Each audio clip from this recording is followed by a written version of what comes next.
So in the last lecture, we have just introduced about the server-side programming, and within that server-side programming, we started learning about C# language. तो C# language हम लोग start किए थे, जिसमें हम लोगों ने बेसिकली समझा था कि कैसे क्लास बनाते हैं, क्लास का बेसिक डिफिनेशंस क्या होता है। सो उसको प्रैक्टिकली करके देखना होगा। एक बार मैं दिखाता हूँ कि कैसे यहाँ पे क्लास बनाकर उसको एग्जीक्यूट कर सकते हैं। तो यहाँ पे क्लास बनाकर एग्जीक्यूट करने के लिए मुझे एक नया प्रोजेक्ट क्रिएट करना पड़ेगा, क्योंकि ये एक वेब प्रोजेक्ट है और वेब प्रोजेक्ट में हम लोग क्लास वगैरह एग्जीक्यूट डायरेक्टली नहीं कर सकते।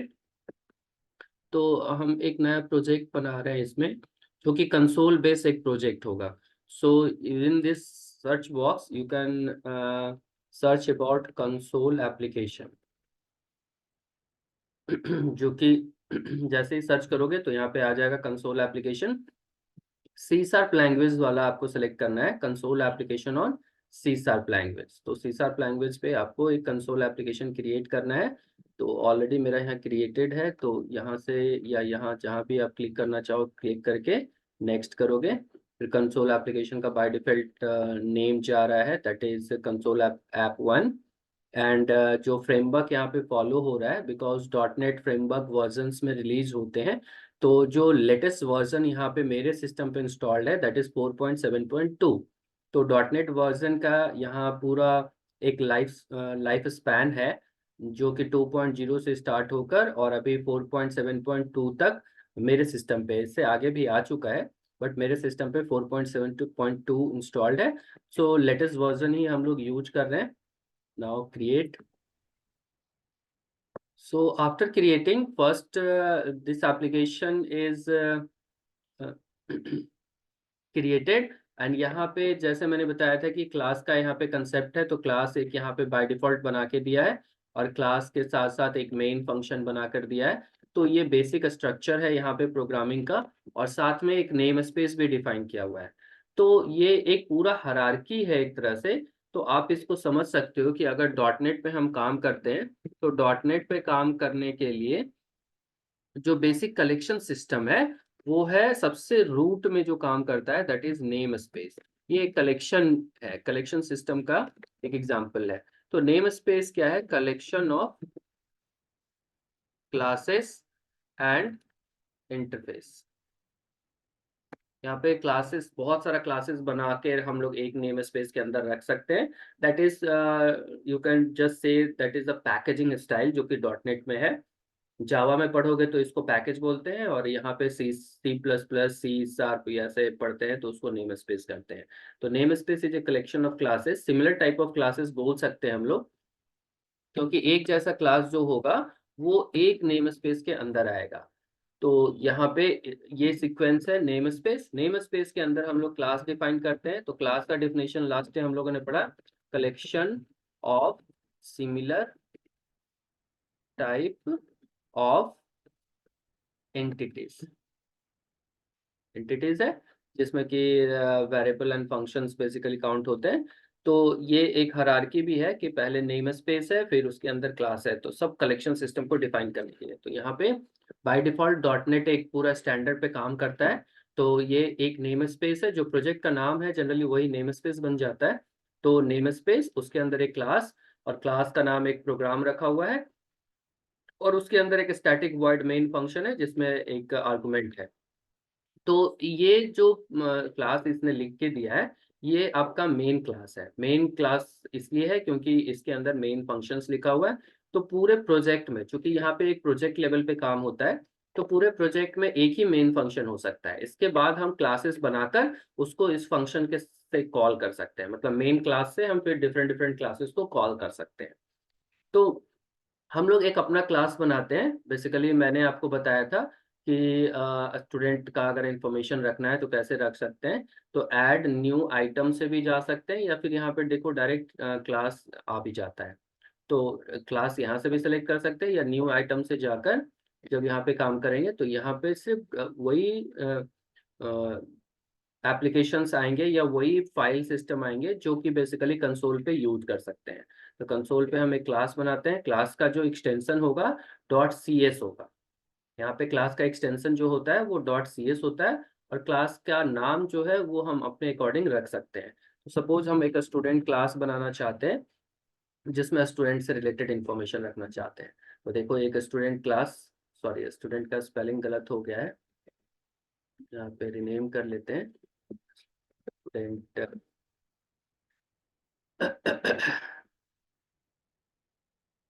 सो स्टूडेंट क्लास यहाँ पे हम लोगों ने डिफाइन किया। तो देखो ऑलरेडी एक नेम स्पेस है और नेम स्पेस का नाम सेम रहा लेकिन क्लास का नाम, तो ये कलेक्शन सिस्टम एक बनता जा रहा है कि सेम सेम नेम स्पेस में मल्टीपल क्लासेस हम रख रहे हैं।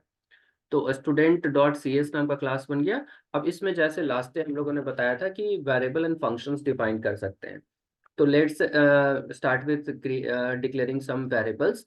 तो वेरिएबल्स बनाने के लिए यहाँ पे आपका वेरिएबल्स का नाम और डाटा टाइप आपको पता होना चाहिए कि किस डाटा टाइप का हम डाटा स्टोर करने जा रहे हैं।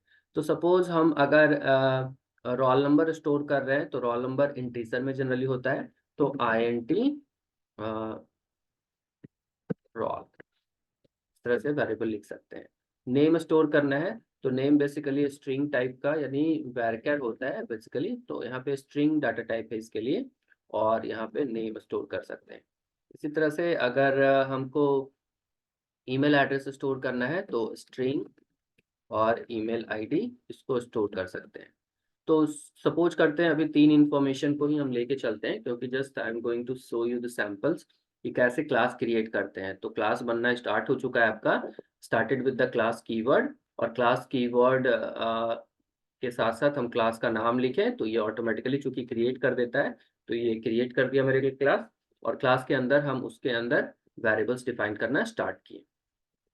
तो ये जो क्लास है, नेम स्पेस है, और ये सब जो इंटीजर स्ट्रिंग, ये कीवर्ड्स कहलाते हैं। कीवर्ड के साथ साथ ये वेरिएबल का डाटा टाइप भी है यहाँ पे। तो ये कीवर्ड्स कहाँ से मिल रहा है इसको, तो ये कीवर्ड्स आपका जो एक नेम स्पेस है that is using system, this is the basic name space और this is the root name space, जहाँ से ये जो भी मेरा कीवर्ड्स है ये कीवर्ड्स आपको अवेलेबल है। अगर हम ये नेम स्पेस हटा दें, क्योंकि यहाँ देखो कुछ कॉमन नेम स्पेस कॉल कर रखा है .NET बाय डिफॉल्ट, तो बाकी का भी कोई यूज नहीं है। अगर इसको हटा भी देते हैं तो कोई फर्क नहीं पड़ता है, लेकिन अगर इसको हटा देंगे ना तो देखो यहीं पे फाइल में तुमको एरर दिखाना स्टार्ट कर देगा। जब हम कंपाइल करेंगे तो इस सारे फाइल में एरर आ जाएगा, क्योंकि ये जो भी काम हो रहा है, जो भी कीवर्ड्स यूज कर रहे हैं, ये मेरा सिस्टम नेम स्पेस से आ रहा है। तो अगर अभी हम इसको कंपाइल करें ऐसा कुछ, तो ये कंपाइल नहीं होगा। देखो सारे में आपका एरर आ गया। तो ये काम नहीं कर पाया, एरर आ गया, तो बिकॉज ऑफ कि यहाँ पे गलती है। अब अगर हम यहाँ पे लिखते यूजिंग सिस्टम तो ये सब कुछ काम करने लगेगा, क्योंकि इसको सारा नेम स्पेस और जो भी है डिफाइन वो आपका मिलने लगेगा। तो ये तो मेरा वेरिएबल्स डिफाइन हो गया। अगर वेरिएबल्स है तो डेफिनेटली डायरेक्टली वेरिएबल्स पे हम काम नहीं कर सकते। वेरिएबल्स है तो इसके साथ साथ अब हमको फंक्शंस डिफाइन करना पड़ेगा। तो यहाँ पे हम फंक्शंस डिफाइन करेंगे जैसे पब्लिक वॉइड, और हमको डाटा पहले एंटर कराना पड़ेगा, तो गेट डाटा करके हम एक फंक्शंस बनाएंगे, और फंक्शन में एंट्री के लिए डेफिनेटली फंक्शन ऐसा बनाएंगे, और फिर फंक्शन में एंट्री करना होगा। तो बिल्कुल एक प्रोग्रामिंग स्ट्रक्चर की तरह काम करेंगे। तो हमको सबसे पहले यूजर को इन्फॉर्मेशन देना पड़ेगा कि inter your roll number, inter your name, inter your email address, और वो जो भी लिखे वो इस वेरिएबल में जाके स्टोर हो जाए। तो उसके लिए लिखते हैं कंसोल, क्योंकि कंसोल पे अभी हम आपको एग्जांपल दिखा रहे हैं, तो कंसोल पे ही आपका सारा इंफॉर्मेशन फ्लो करेगा, और इसमें लिखेंगे हम एंटर योर रोल। तो ये रोल नंबर एंटर करने के लिए आपको दे देगा, और जब ये रोल यूजर एंटर करेगा तो हमको क्या करना पड़ेगा, उसको रोल नंबर में असाइन करना पड़ेगा। तो roll equals to console dot read line, read line ये जो भी लिखिएगा और एंटर करिएगा तो वो सब आपका आ जाएगा कहाँ पे, रोल नंबर में। ठीक है।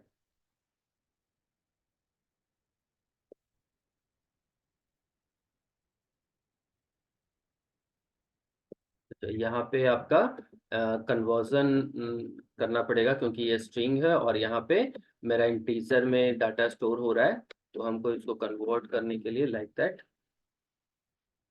ये नहीं लेगा, दैट मीन्स कि हमको करना पड़ेगा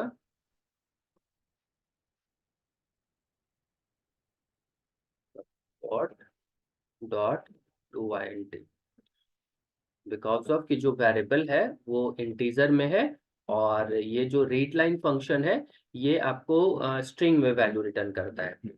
then I have to go for the console dot write line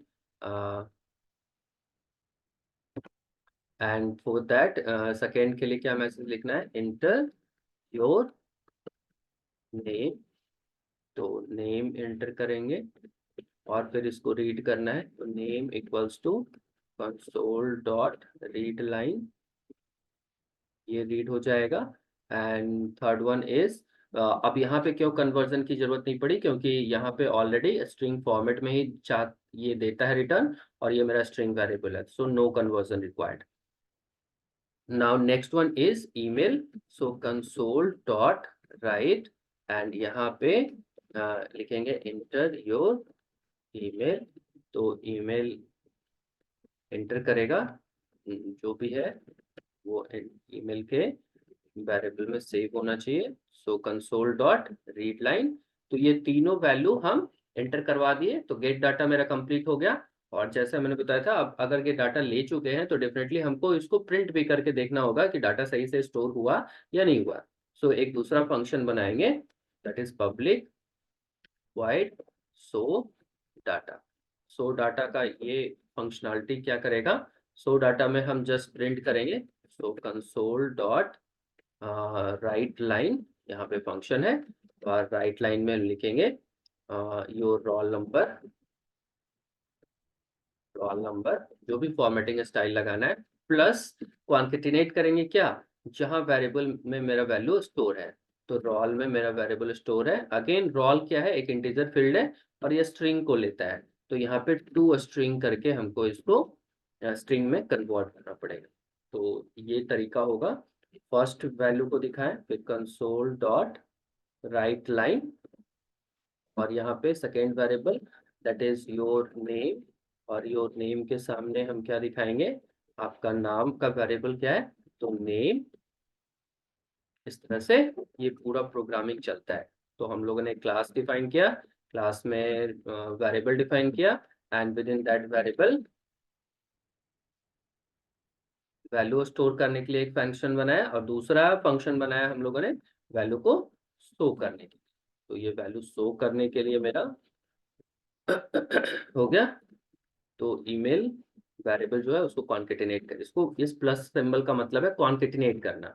ये मेरा एक मैसेज है और ये एक मेरा वेरिएबल है, तो इन दोनों को जोड़ना, कॉन्केटिनेट का मतलब होता है जोड़ना।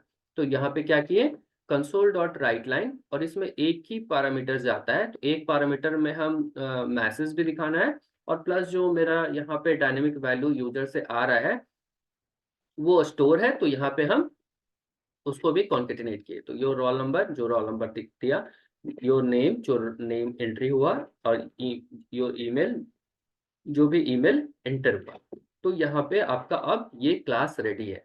सो नाउ, जैसा मैंने लास्ट डे समझाया था, लास्ट लेक्चर में बताया था कि कैसे क्लास डिफाइन करते हैं, फिर कैसे डाटा एंट्री होता है और कैसे फिर डाटा शो करते हैं। तो ये कंसोल पे काम करने का तरीका हुआ। अब इसको कॉल करना होगा, तो मेरा जो एंट्री पॉइंट है वो यहाँ है, ये प्रोग्राम जो प्रोग्राम फर्स्ट टाइम क्रिएट करके आया था उसमें है। तो अब यहाँ पे क्या करना पड़ेगा, हमको स्टूडेंट का ऑब्जेक्ट बनाना पड़ेगा। तो स्टूडेंट देखो क्लास इसको मिल रहा है क्योंकि सेम प्रोजेक्ट में काम कर रहे हैं, तो इजीली क्लास अवेलेबल हो जाएगा। अगर दूसरे नेम स्पेस में होगा तो जैसे ये सारे नेम स्पेस कॉल किया हुआ है, सेम तरीके से नेम स्पेस हमको कॉल करना पड़ेगा। तो अभी सेम नेम स्पेस में है तो हमको इंक्लूड करने की जरूरत नहीं पड़ रही। तो डायरेक्टली हम स्टूडेंट को ऑब्जेक्ट बनाए और ऑब्जेक्ट बनाने का ये लाइन लिखना होता है, this is known as instantiation line. तो यहाँ पे स्टूडेंट क्लास का एक ऑब्जेक्ट बनाए, ऑब्जेक्ट किसी भी नाम का बना सकते हो, इसमें कोई रिस्ट्रिक्शंस नहीं है। तो स्टूडेंट लिखें स्पेस ऑब्जेक्ट का नाम इक्वल्स टू न्यू कीवर्ड होता है अगेन, एंड देन स्टूडेंट का कंस्ट्रक्टर।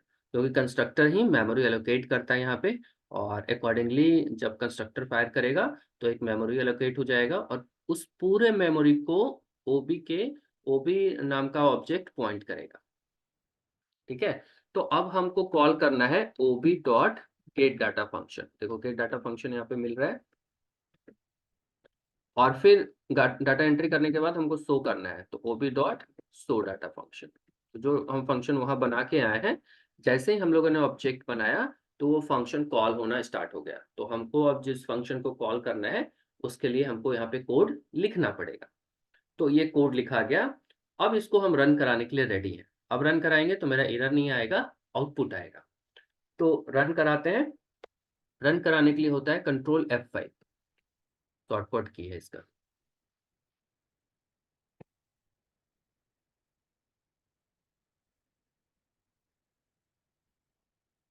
कंट्रोल F5 से रन कराए तो पूछ रहा है इंटर योर रोल। तो रोल नंबर सपोज डाले 101, enter. Enter your name, name डाले, फिर एंटर योर ईमेल। तो जो भी ईमेल है आपका ये डालिएगा, फिर ये आपका प्रिंट करेगा। देखिए जो भी आपने एंटर किया था वो प्रिंट हो गया यहाँ पे। दैट मीन्स कि आपका जो भी आप एंटर कर रहे हो वो ये वेरिएबल होल्ड कर रहा है और फिर आपको प्रिंट करके दिखा रहा है। और फिर आपको ये प्रोग्राम एंड करना है, यानी कि प्रेस करिए, ये एंड हो जाए। तो this is how the class is written and working is done in the C# language. तो ये सिंपल एक क्लास बनाने का तरीका है जिसमें हम लोग वेरिएबल बना रहे हैं, वेरिएबल के साथ फिर फंक्शंस, जितने भी आपको फंक्शंस की रिक्वायरमेंट है आप बना सकते हो रिलेटेड टू दैट क्लास। तो यहाँ पे अकॉर्डिंगली हम लोग क्लास डिक्लेयर किए और क्लास डिक्लेयर करके जो भी इसका टास्क है वो कर रहे हैं। तो इस तरह से आपको डिक्लेयर करना पड़ेगा और फिर उसको रन कराना पड़ेगा। तो just this is for practice only. जो एक्चुअल हमको टास्क करना है that is not like this, क्योंकि वेब एप्लीकेशन में हम लोग ऐसे काम नहीं करेंगे। हम आपको जस्ट प्रैक्टिस करवा रहे हैं कि कैसे वेरिएबल क्रिएट करते हैं, कैसे हम इनपुट लेते हैं और कैसे आउटपुट करते हैं। तो बेसिकली जब वेब पे जाएंगे तो ये पूरा कोड चेंज हो जाएगा। ये जो कोड है यहाँ पे, क्योंकि वेब पे जो कोड होगा वो टेक्स्ट बॉक्स से इनपुट होगा और फिर डाटाबेस में सेव होगा। तो टेक्स्ट बॉक्स से इनपुट लेने का और डाटाबेस में सेव करने का तरीका ये नहीं है, ये कंसोल पे काम करने का तरीका है। तो कंसोल के लिए तो बहुत अच्छी बात है, आप एक एक बार प्रैक्टिस कर लोगे तो आपको ये तरीका पता हो जाएगा। Then I will take you to the particular web application level.